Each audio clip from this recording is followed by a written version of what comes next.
Let's go.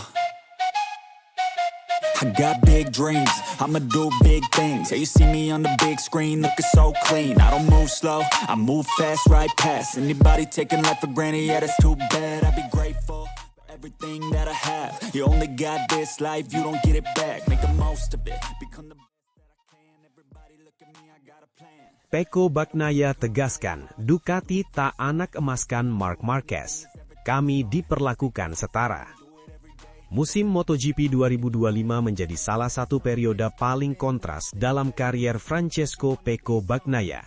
Pembalap andalan Ducati Lenovo itu datang sebagai juara dunia 2 kali dengan status unggulan, namun harus melewati tahun yang penuh tantangan.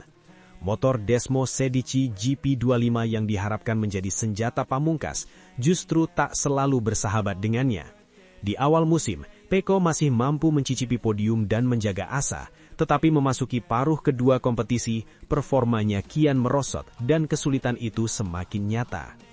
Di saat Pecco berjuang menemukan kembali sentuhan terbaiknya, sorotan justru tertuju pada sisi lain garasi Ducati. Rekan setim barunya, Marc Marquez, juara dunia 8 kali kala itu, tampil bak badai yang tak terbendung. Marquez mendominasi musim dengan cara yang mengintimidasi. 11 kemenangan Grand Prix, 14 kemenangan sprint race, dan penguncian gelar dunia MotoGP 2025 jauh sebelum musim berakhir.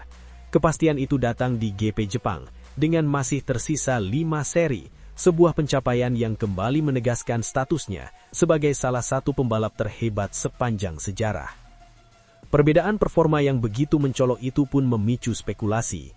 Apakah Ducati lebih mengistimewakan Marquez?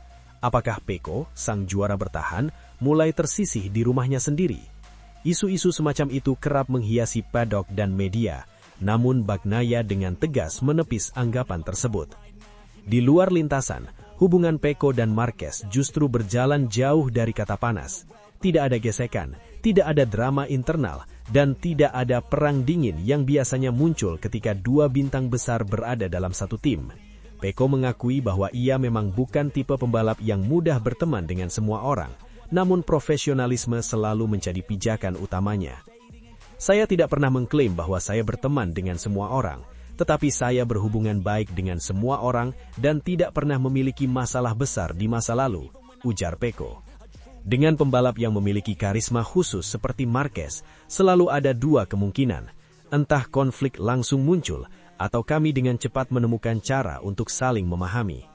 Menurut Pecco, kemungkinan kedua itulah yang terjadi di Ducati Lenovo. Marc Marquez datang dengan sikap yang dewasa dan pendekatan yang sangat tenang. Ia memahami bahwa Ducati adalah tim dengan struktur kuat dan budaya kerja yang sudah terbentuk, bukan sekedar proyek yang berputar di sekeliling satu nama besar. Marc datang dengan pendekatan yang sangat tenang, memahami dinamika tim, dan tahu betapa pentingnya suasana kerja yang positif. Karena itulah kami bisa saling mengenal dengan baik, dan hubungan kami juga sangat baik, tambah Pecco. Isu paling sensitif tentu menyangkut aspek teknis. Dalam dunia MotoGP, perbedaan sekecil apapun, mulai dari sasis, mesin, hingga aero, bisa menciptakan jurang performa yang besar. Namun Bagnaia menegaskan bahwa Ducati memiliki filosofi yang sangat jelas dan konsisten, tidak ada perlakuan istimewa. Di beberapa tim, bisa muncul perdebatan jika satu pembalap mendapatkan suku cadang baru sementara yang lain tidak. Namun itu tidak terjadi di Ducati. Kami diperlakukan setara. Jika suatu suku cadang tidak tersedia untuk kedua pembalap, maka tidak ada yang mendapatkannya. Menurutnya, prinsip inilah yang menjadi fondasi kesuksesan Ducati dalam beberapa tahun terakhir. Bukan hanya soal motor tercepat, tetapi tentang keadilan, transparansi, dan kepercayaan di dalam tim. Filosofi tersebut membuat setiap pembalap merasa dihargai dan bebas berkembang sesuai gaya masing-masing. Menjawab pertanyaan apakah Ducati secara khusus menyesuaikan motor untuk Marquez, Pecco kembali memberikan penjelasan yang menohok. Ia membandingkan pendekatan Ducati dengan apa yang pernah terjadi di Honda. Di Honda, Marquez adalah satu-satunya pembalap yang benar-benar dapat memaksimalkan motornya, dan itu yang membuat perbedaan besar, jelas Pecco. Namun Ducati bekerja dengan cara yang berbeda. Di sini, setiap pembalap dapat menempuh jalannya sendiri. Bagnaia menegaskan bahwa Ducati tidak memaksakan keseragaman. Dua pembalap dalam satu tim bisa menggunakan solusi teknis yang berbeda sesuai kebutuhan dan preferensi. Bahkan dalam satu musim, Ducati pernah mengizinkan penggunaan fairing yang berbeda di dalam tim pabrikan. Tidak ada kewajiban bagi kami untuk menggunakan peralatan yang sama. Kami pernah menggunakan dua fairing yang berbeda. Itulah fleksibilitas Ducati, tuturnya. Kini, lembaran baru siap dibuka. Ducati Lenovo dijadwalkan menggelar presentasi resmi tim MotoGP 2026 pada 19 Januari di Madonna di Campiglio, Italia. Momen ini akan menjadi simbol dimulainya era baru, di mana Pecco berambisi bangkit dan Marquez bertekad mempertahankan dominasinya. Tak lama setelah itu, keduanya akan kembali ke lintasan dalam tes resmi pertama musim ini di Sepang pada 3 hingga 5 Februari. Di sanalah semua cerita lama akan ditinggalkan dan pertarungan baru dimulai. Bagi Pecco Bagnaia, musim 2026 bukan tentang membandingkan diri dengan Marquez, melainkan tentang menemukan kembali versi terbaik dari dirinya sendiri di tim yang menurutnya tetap berdiri di atas satu prinsip utama, kesetaraan. I'd be grateful for everything that I have. You only got this life, you don't get it back. Make the most of it, become the best that I can. Everybody look at me, I got a plan.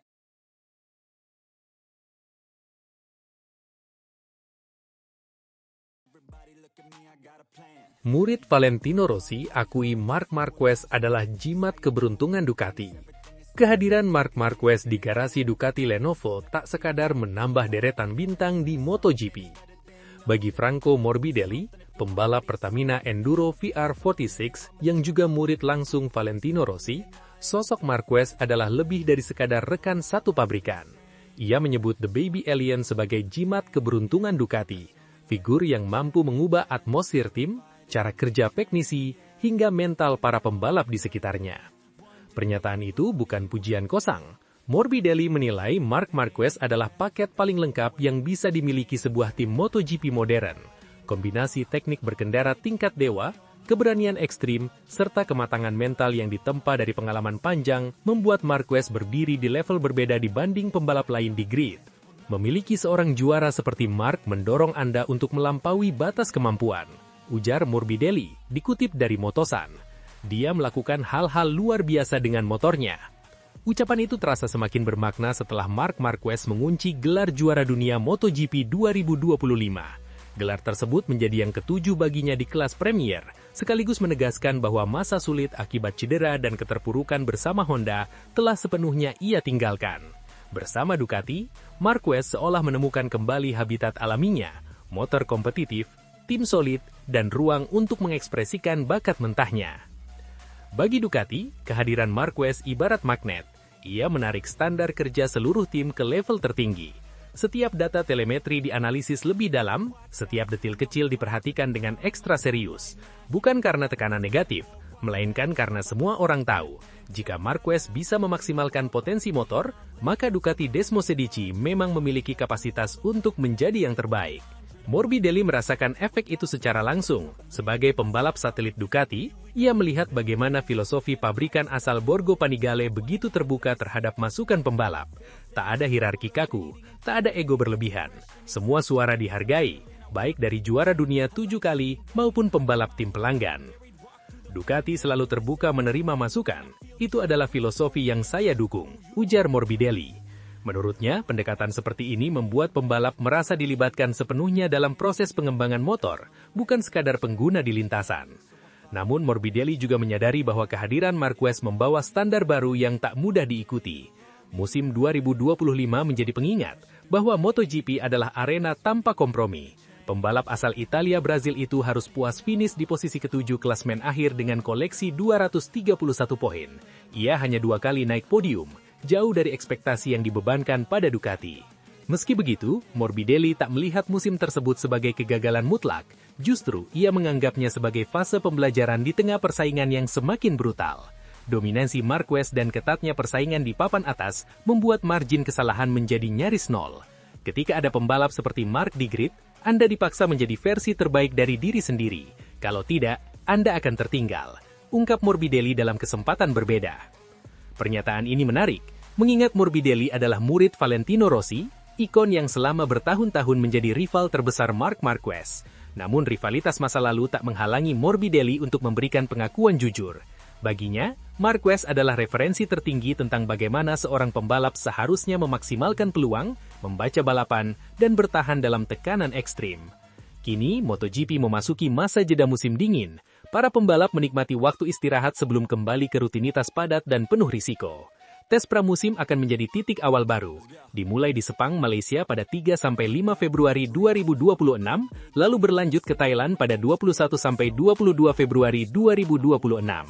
Bagi Ducati, tes ini bukan sekadar ajang uji coba teknis. Ini adalah momen untuk memastikan bahwa keunggulan mereka tetap terjaga di tengah transisi besar menuju regulasi mesin 850cc yang akan berlaku di tahun 2027. Dan tentu saja, semua mata akan tertuju pada Marc Marquez, sosok yang kini bukan hanya juara dunia, tetapi juga simbol harapan Ducati untuk mempertahankan dominasi. Sementara itu, bagi Franco Morbidelli, kehadiran Marquez adalah tantangan sekaligus motivasi. Ia sadar untuk kembali ke papan atas, ia harus belajar dari yang terbaik, bahkan jika sosok itu berasal dari kubu rival masa lalu. Di MotoGP modern, pengakuan terhadap kehebatan lawan bukan tanda kelemahan, melainkan bukti kedewasaan seorang pembalap. Dan dari sudut pandang Ducati, pengakuan Morbidelli itu menegaskan satu hal. Marc Marquez bukan hanya pembalap tercepat di lintasan, tetapi juga katalis yang membuat seluruh ekosistem tim bergerak lebih kuat, lebih fokus, dan lebih lapar akan kemenangan.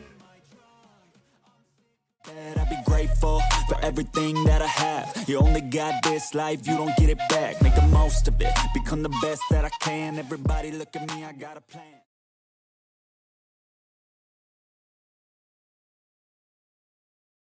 Everybody look at me, I got a plan. You gotta work. Lynn Jarvis, nilai Marquez Acosta, kombinasi paling ideal di Ducati. Pengalaman juara bertemu generasi baru. Sebagai sosok yang puluhan tahun hidup di jantung pedok MotoGP, Lynn Jarvis memahami satu hal yang tak pernah berubah. Keseimbangan antara pengalaman dan regenerasi adalah kunci keberlanjutan sebuah tim juara. Mantan Managing Director Yamaha itu pun menilai, jika berbicara tentang masa depan Ducati Lenovo, tidak ada kombinasi yang lebih masuk akal selain menyatukan Marc Marquez dan Pedro Acosta dalam satu garasi. Pandangan itu bukan datang dari spekulasi kosong. Jarvis telah menyaksikan banyak era berganti, dari dominasi Valentino Rossi, kebangkitan Jorge Lorenzo, hingga transformasi MotoGP modern yang semakin menuntut kecerdikan teknis dan mental baja. Dalam lanskap seperti itu, Marquez dan Acosta mewakili dua kutub yang saling melengkapi. Marc adalah standar tertinggi MotoGP saat ini, kata Jarvis dalam analisisnya. Dan Pedro adalah pembalap yang paling mendekati definisi bakat murni untuk masa depan. Menurut Jarvis, kehadiran Marc Marquez selalu mengubah keseimbangan kekuatan. Nomor 93 bukan hanya pembalap cepat, tetapi referensi absolut tentang bagaimana sebuah motor harus dikendarai di batas ekstrim. Ketika Marc ada di lintasan, semua perhitungan berubah, ujar Jarvis. Ia memaksa semua orang, termasuk pabrikan, untuk berpikir ulang. Bagi Ducati, Marquez bukan sekedar aset jangka pendek. Ia adalah katalisator pengembangan, sosok yang mampu memberi umpan balik tajam dan mengeksekusi potensi motor secara maksimal. Karakter inilah yang membuat Jarvis yakin Ducati akan mempertahankannya. Marc masih berada di level yang membuat tim manapun membangun proyek di sekelilingnya, tambahnya. Di sisi lain, Pedro Acosta adalah nama yang menurut Jarvis paling tepat disiapkan sebagai pewaris tahta. Keberaniannya mengingatkan banyak orang pada Marquez muda, tetapi dengan pendekatan yang lebih modern dan terkontrol. Pedro punya naluri yang tidak bisa diajarkan, kata Jarvis. Kecepatan, keberanian, dan pemahaman balapnya datang secara alami. Namun, Jarvis menekankan bahwa bakat sebesar itu membutuhkan lingkungan yang stabil dan figur panutan yang tepat. Ducati adalah platform ideal, sementara Marquez adalah mentor terbaik yang bisa dimiliki Acosta. Berbagi garasi dengan Marc akan mempercepat kurva belajar Pedro secara signifikan. Salah satu poin penting yang disoroti Jarvis adalah potensi harmoni antara Marquez dan Acosta. Menurutnya, perbedaan usia dan fase karier justru menjadi kekuatan, bukan ancaman. Marc sudah melewati fase pembuktian, Pedro sedang memulainya. Dalam dinamika seperti ini, konflik ego cenderung minim. Marc akan fokus memaksimalkan peluang juara, sementara Pedro menyerap pengalaman dan membangun fondasi jangka panjang. Inilah kombinasi yang sangat sehat untuk tim sebesar Ducati. Saat membahas Pecco Bagnaia, Jarvis tak menampik kualitas sang juara dunia 2 kali. Namun ia menilai Ducati harus berpikir lebih strategis. Pecco adalah pembalap luar biasa, tapi dalam olahraga ini, Anda juga harus memikirkan kesinambungan. Menurut Jarvis, Marquez Acosta menawarkan keseimbangan antara hasil instan dan investasi masa depan. Itulah sebabnya kombinasi ini terlihat begitu kuat di atas kertas. Jarvis menutup analisanya dengan satu kesimpulan tegas. Ducati saat ini adalah magnet utama MotoGP. Semua pembalap top ingin berada di sana, dan semua pabrikan lain menjadikannya referensi. Menyatukan Marc Marquez dan Pedro Acosta adalah langkah yang hampir sempurna, pungkas Jarvis. Pengalaman tertinggi bertemu masa depan paling menjanjikan. Jika skenario itu terwujud, MotoGP tidak hanya akan melihat dominasi teknis, tetapi juga lahirnya era baru. Era di mana seorang legenda dan calon legenda tumbuh dalam satu garasi, mendorong batas olahraga ke level yang lebih tinggi. I'd be grateful for everything that I have. You only got this life, you don't get it back. Make the most of it, become the best that I can. Everybody look at me, I got a plan.